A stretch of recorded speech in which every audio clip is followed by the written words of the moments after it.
하나님 감사합니다. 이제 말씀을 듣습니다.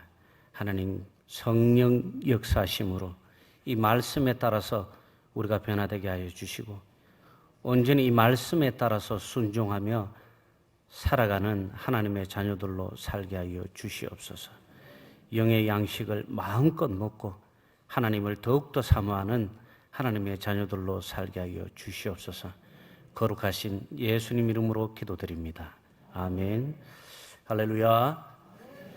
오늘 이날도 온전히 하나님의 말씀을 통해서 여러분들 삶에 하나님의 은혜와 평강이 차고 넘치시기를 소망합니다. 해마다 어렸을 적에 이맘때가 되면은 은근히 마음이 들뜨고 또 막상 저에게 주려는 사람이 없어도 혹시 누군가 나에게 성탄 선물을 주지 않을까 하는 기대감으로 마음이 들떠 있다가 혹여나 또 교회에서 성탄 카드와 공책이라도 한 권 받으면은 많이 좋아했던 기억이 납니다.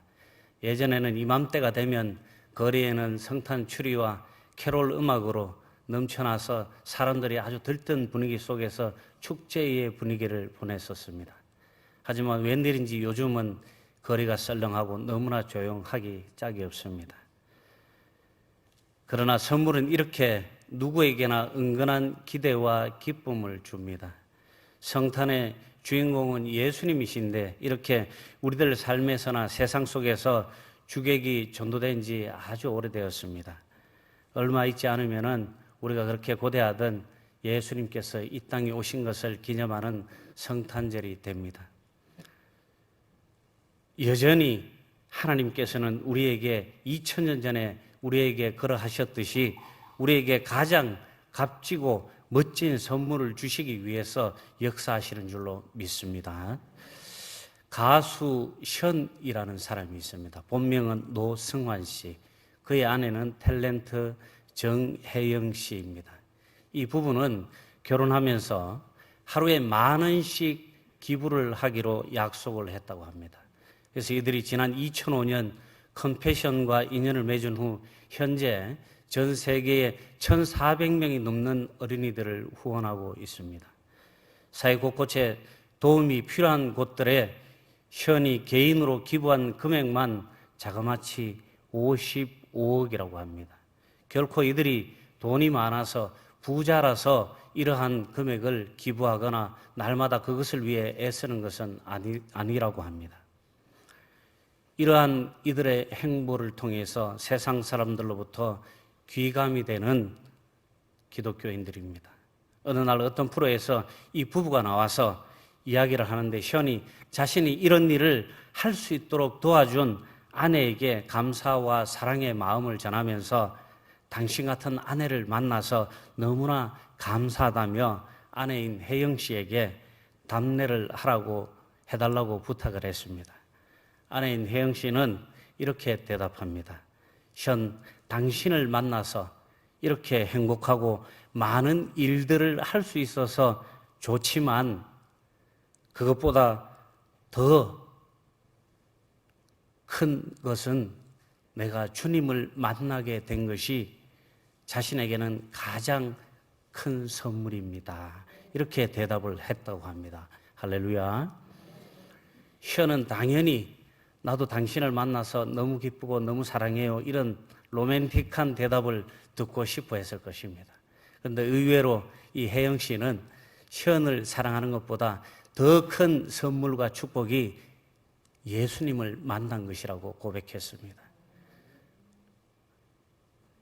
어느 시사지에서는 이 혜영 씨가 사랑은 만나면 식어지고 사랑은 사람들을 통해서 상처받고 아이들을 키우다 보면 사랑하는 남편을 잊어버리기 일수다.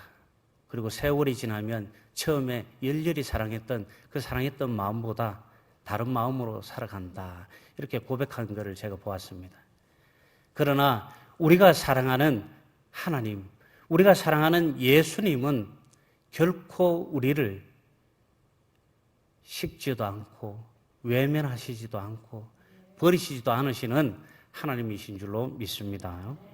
사랑하는 성도 여러분, 저도 여러분도 하나님께서 우리에게 주신 가장 크신 선물은 예수 그리스도이심을 믿습니다. 예수님이 이 땅에 오신 이유는 무엇일까요? 우리에게 거룩하고 무한하신 사랑의 선물을 주시기 위해서 이 땅에 오셨습니다. 이렇게 오신 예수님은 우리에게 선물입니다. 그분은 죄로 인해 하나님과 우리 사이에 막힌 담을 허시고 멀어져 있던 우리에게 하나님께로 가까이 갈 수 있는 삶을 우리에게 선물해 주셨습니다. 오늘 대림절 두 번째 주일 에베소서에서 사도 바울의 말씀을 통해서 하나님의 아들이신 예수님께서 이 땅에 오신 이유가 무엇인지 분명하게 알아서 천국 소망으로 더욱 예수님을 사모하는 여러분들 되시기를 소망합니다. 예수님은 멀리 있던 우리를 가깝게 하시기 위해 이 땅에 오셨습니다. 에베소서 2장 13절 말씀에 이제는 전에 멀리 있던 너희가 그리스도 예수 안에서 그리스도의 피로 가까워졌느니라. 아멘. 인간은 죄악으로 인해서 하나님과 멀어졌습니다. 하나님과 가까이 하기에는 너무나 먼 당신이 되어버리고 말았습니다. 왜냐하면 하나님은 천지를 창조하신 거룩한 완전함 그 자체이기 때문에 죄로 더럽혀진 인간의 모습으로는 감히 그분께 갈 수도 다가설 수도 없습니다. 구약시대에는 성소에서 하나님께 제사 드리기 위해서는 제사장들만 가능했습니다. 누구든지 함부로 성소에 들어간다든지 성소를 더럽히면 죽음을 면치 못했습니다. 인간은 하나님을 만날 수도 바라볼 수조차도 없는 존재였습니다. 너무나 연약하고 약해서 쉽게 죄에 물드는 우리들이 말씀에 순종하며 하나님만 바라보며 살아야 하는데도 불구하고 너무나도 안타깝게 세상 속에서 하나님의 길과 정반대의 길을 우리는 살아가고 있습니다.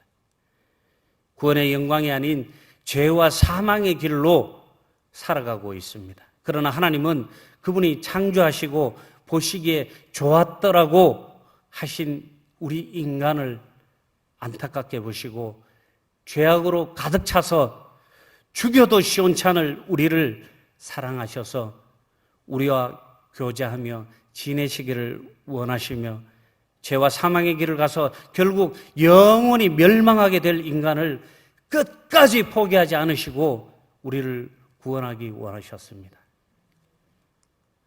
그래서 예수 그리스도를 이 땅에 보내셔서 그분을 중보자로, 그분을 화해자로 세우시고 죄인인 우리를 위해 대신 죽게 하심으로 죽어야 할 우리를 구원하여 주셨습니다. 이제 거룩하신 하나님과 죄인인 우리 사이에 그 무엇도 허물 수 없었던 그 거대한 담이 허물어지고 사라졌습니다. 우리를 위해 이 땅에 오신 예수 그리스도께서 우리의 모든 죄를 짊어지고 십자가에 달리심으로 주홍같이 붉기만 하던 우리의 죄를 양털처럼 하얗게 씻어주시고 하나님과 우리 사이에 있던 거대한 담을 모두 헐어버리신 것입니다. 이제 우리는 무너진 담 위로 성큼성큼 아무런 제약도 없이, 아무런 불편함도 없이, 아무런 두려움 없이 편하게 걸어가서 하나님께로 가까이 갈 수 있게 되었습니다. 그리고 이제는 예수 그리스도를 통해서 그를 믿는 믿음으로 구원받아서 우리가 죄인의 신분에서 거룩하신 하나님의 자녀가 되는 신분이 되었습니다. 이것이 예수 그리스도가 우리에게 무엇과도 비교할 수 없는 가장 큰 선물인 이유인 것입니다.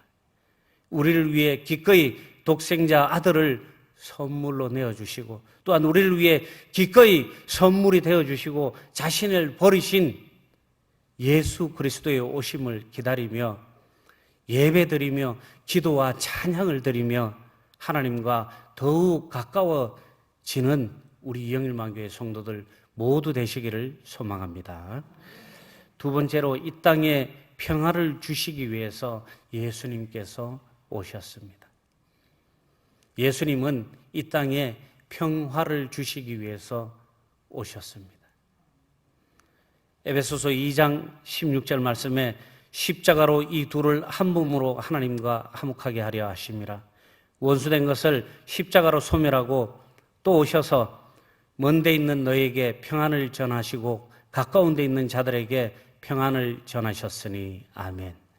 예수님은 이 땅에 진정한 평안을 주시기 위해 이 땅에 오신 것입니다. 예수님이 오실 당시 이스라엘 땅에는 유대계의 율법이 왕노릇하며 그들의 삶을 구속하고 있었습니다. 하나님의 백성이라면 이 율법을 지켜야 한다. 모세가 하나님께로 받았던 이 율법을 통해서 우리는 하나님께 구원받을 수 있고 하나님의 선택받은 우리는 당연히 이 율법을 완벽하게 지킴으로 하나님께 구원받을 수 있다며 그들은 그것을 대물림하며 가르치고 그 율법 안에서 구속되어 살아가고 있었던 것입니다.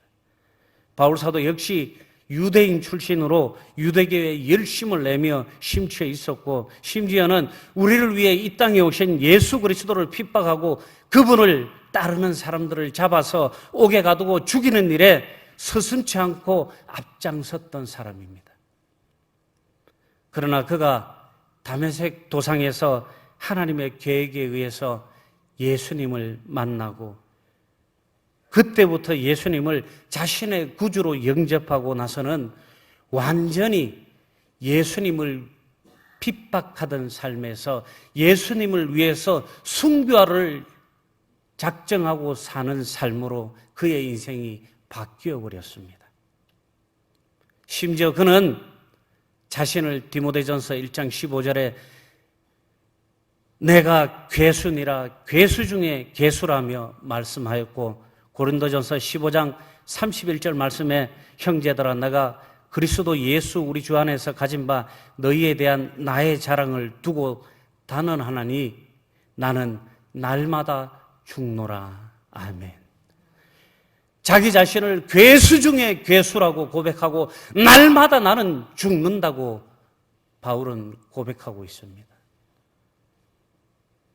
이 땅에 우리를 위해서 오신 그 예수님을 만나고 바울은 자기 자신을 송두리째 버리고 예수님을 위한 하나님 나라를 위한 삶을 살기로 다짐하고 그렇게 살다가 불꽃처럼 하나님께 갔던 것입니다.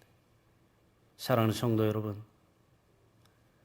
이렇게 고백하며 오직 예수님을 믿는 그 믿음으로 구원을 얻는다는 것 외에는 어떤 것도 바울은 전하지 않았습니다. 우리 역시 마찬가지입니다. 세상 속에 나가서 우리가 전할 것이 무엇이겠습니까? 내가 가지고 있는 차, 내가 가지고 있는 아파트, 내가 차고 있는 시계, 내가 입고 있는 옷, 물론 인간의 마음으로 자랑할 수도 있습니다. 자랑하고 싶어질 때도 있습니다. 그러나 적어도 예수님을 인격적으로 만나고 예수님을 위해서 살아간다고 고백한 하나님의 자녀들이라면 복음만 전할 수 있어야 하는 것입니다. 내가 아니라 예수님을 전할 수 있어야 되고 내가 아니라 우리 집이 아니라 교회를 전할 수 있어야 하는 것입니다. 내가 아니라 우리 교회의 성도들을 내 자녀들이 아니라 우리 교회의 모든 지체들을 자랑하고 고백하며 좋은 소문을 내는 여러분들 되시기를 주님의 이름으로 축원합니다. 율법을 다 지키며 자기 열심과 열정으로 살아가던 인생이 예수 그리스도에게 붙들려 오직 예수 그리스도 그분 안에서 말하고 행동하는 인생이 된 것입니다. 사실 유대교의 서기관들과 율법사들도 자신들이 가르치는 율법을 완전하게 지키지 못했습니다. 이건 너무나 당연한 것입니다. 그 어떤 인간도 하나님께서 주신 율법을 완전하게 지킬 수 있을 만한 그릇이 못 되기 때문입니다. 인간은 연약합니다. 인간은 너무나 약합니다. 조그마한 유혹에도, 조그마한 돌부리에도 걸려서 넘어질 수밖에 없고 울 수밖에 없고 주저앉을 수밖에 없는 것이 바로 우리 인간인 것입니다. 이러한 인간들이 율법을 완벽하게 지켜간다는 것은 거의 불가능에 가까운 것이었습니다.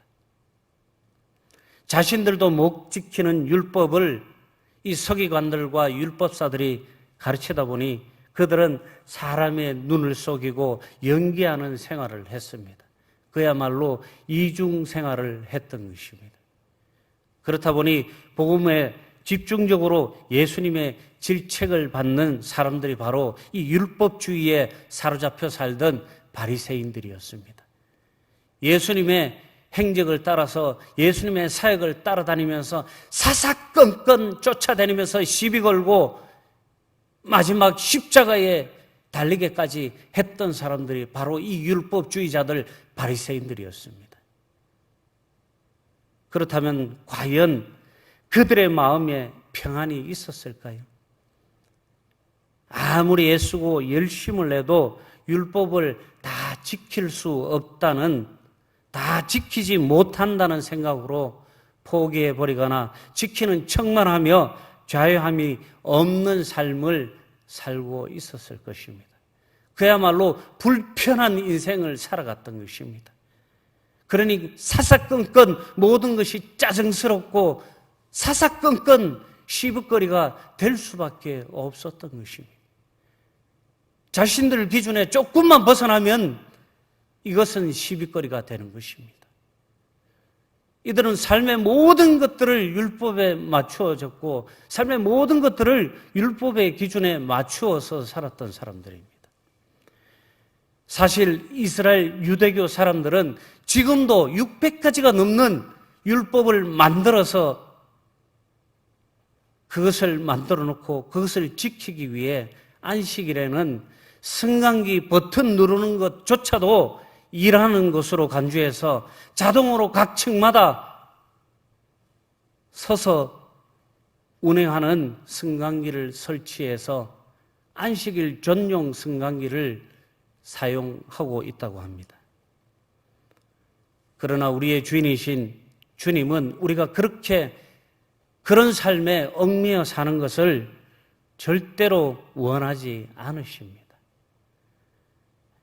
에베소서 2장 15절 말씀에 원수된 것 곧 법령 안에 속한 계명들의 율법까지도 그의 육신 안에서 폐기하셨으니 이는 그 둘을 자기 안에서 한 세상 사람으로 창조하사 합평케 하시고, 킹 제임스 버전으로 제가 읽어드렸습니다. 우리를 합평케 하시기 위해서 예수님 안에서 한 새 사람으로 창조하여 주시고 율법까지도 십자가에 달리신 그 예수 그리스도의 육신 안에서 폐기하셨다.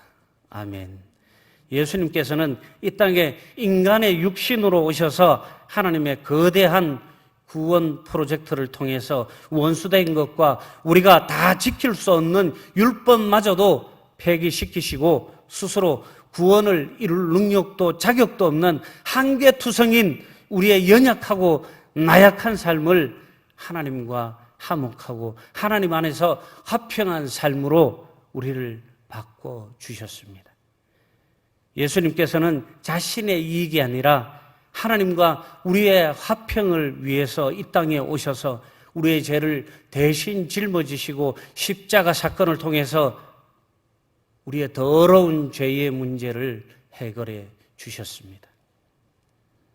예수 그리스도께서는 이제 우리에게 늘 경쟁하고 아무런 성과도 목적도 없는 삶에서 예수 그리스도를 마음에 영접하고 그분과 하나 되는 삶으로 우리를 불러주시고 세워주셨습니다.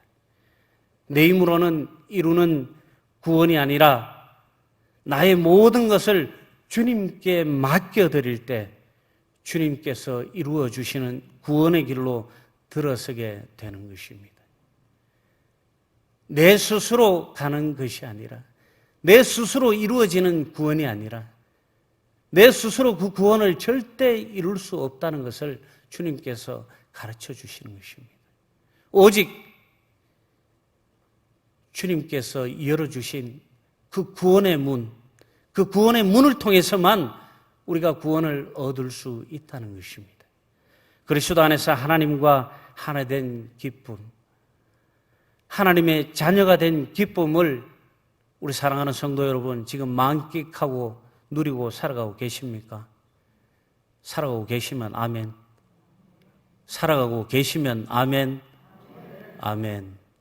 여러분, 하나님께서 예수 그리스도를 이 땅에 선물로 보내주셔서 더럽고 지저분하고 추악하고 죽을 수밖에 없는 죄의 구덩이에서 후적거리는 저희들을 깨끗이 씻어주시고 하나님의 자녀 삼아주신 그 기쁨을 날마다 만끽하고 누리고 평안하시기를 소망합니다. 하나님과 나의 거리, 내가 체감하는 거리를 여러분들 한번 생각해 보시기 바랍니다. 나와 하나님의 거리가 얼마나 되는지, 몇 센치일까?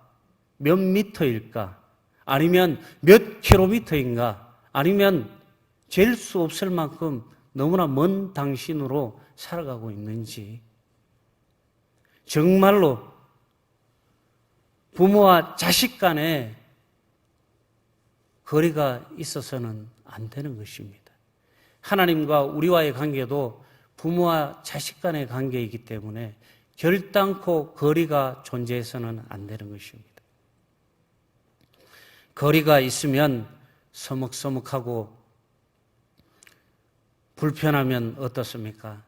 말하기 싫고 마주치기 싫고 함께하기도 싫은 것입니다. 여러분, 성령 충만함으로 우리가 주님과의 거리를 없애시고 기도하고 싶고 만나고 싶고 함께하고 싶고 나의 모든 것을 주고 맡기고 싶은 하나님의 자녀들 되시기를 축복합니다.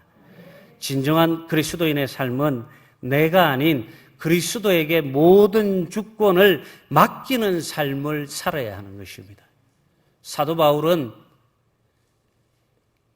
그리스도에게 자신의 모든 인생을 맡기고 심지어 자기 목숨까지도 내어놓고 살았습니다. 오늘날을 살아가고 있는, 이 시대를 살아가고 있는 저와 여러분들은 그렇게까지는 못하겠지만 그래도 적어도 사랑은 하고 우리가 문제에 봉착했을 때 내어놓고 기도하는 하나님의 자녀로 살아가시기 바랍니다. 우리는 연약하기에 경건이 없어지고 신앙이 약해지면 내 안에 하나님의 자리에 내가 앉거나 다른 어떤 세상의 것을 앉혀놓고 하나님을 멀리할 때가 있습니다. 그럴 때마다 예수 그리스도의 십자가에서 나를 위해 흘리신 그 거룩한 보혈을 기억하시고 주님과 가까워지시기 바랍니다. 오늘 본문 13절, 이제는 전에 멀리 있던 너희가 그리스도 예수 안에서 그리스도의 피로 가까워졌느니라. 아멘. 하나님과 우리와의 이 가까워짐은 사과 한쪽 줘서 친해진 그런 관계가 아닌 것입니다. 사탕 하나 주고 꼬셔서 가까워진 그런 관계가 아니에요.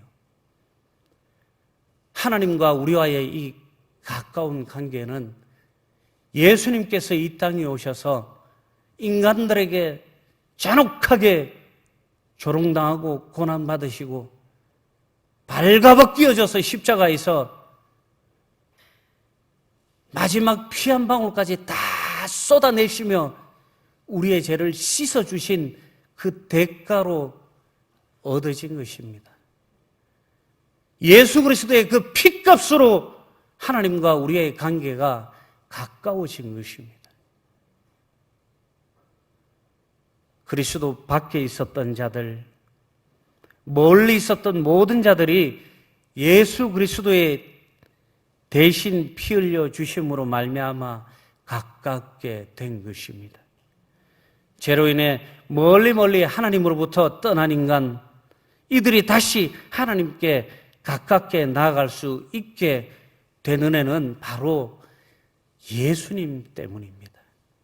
2000년 전에 예수님이 이 땅에 오신 이유도 바로 우리의 죄를 위해서 십자가를 지시고 피 흘려 죽으심으로 하나님과 우리의 가까운 관계로 다시 회복되기 원하셨기 때문에 이 땅에 오셨다는 것입니다. 예수님은 이 땅에 화평이라는 선물을 주시려고 오셨습니다.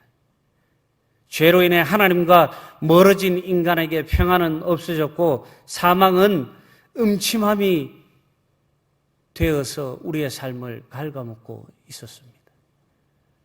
그 사망의 음침한 골짜기로 우리가 갈 수밖에 없는 상황에 놓여져 있었습니다. 우리도 모르는 사이에 하나님과 인간 사이에는 큰 담이 둘러쳐지게 된 것입니다. 그 담은 마치 교도소의 담장처럼 노파만 같고 우리가 아무리 노력하고 어떠한 방법으로도 그 담을 무너뜨릴 방법을 동원한다고 해도 그 담을 허무는 일은 불가능했습니다. 그런데 바로 그 담을 예수님께서 이 땅에 오셔서 허물어 주신 것입니다. 그리고 그 막힌 담이 허물어짐으로 말미암아서 하나님과 인간 사이의 진정한 화평과 평안,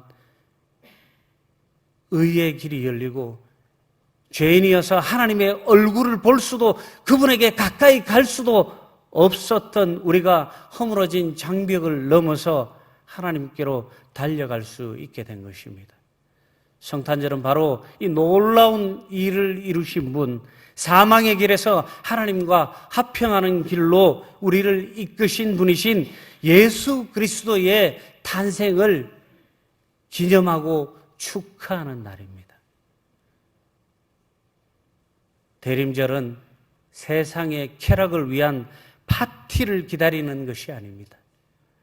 우리를 위해 이 땅에 오신 예수님을 기도하며 기다리는 예배드리는 절기입니다.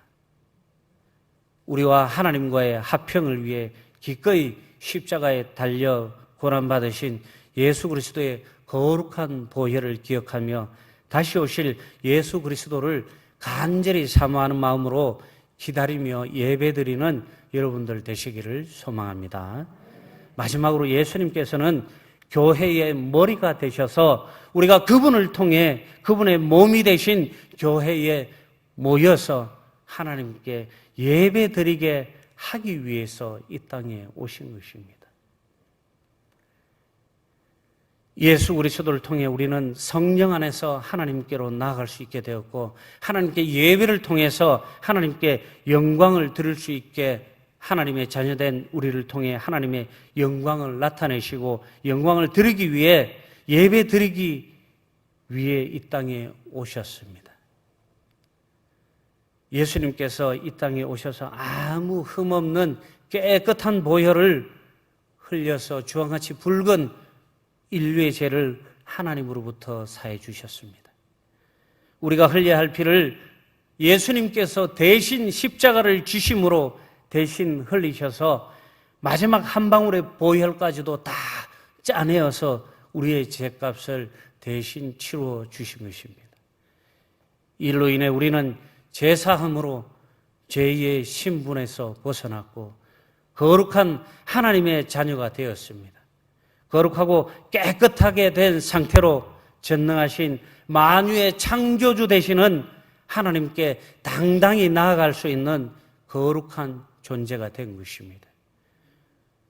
이것은 유대인들이 그토록 목을 메고 지키고자 했던 율법으로는 불가능한 것입니다.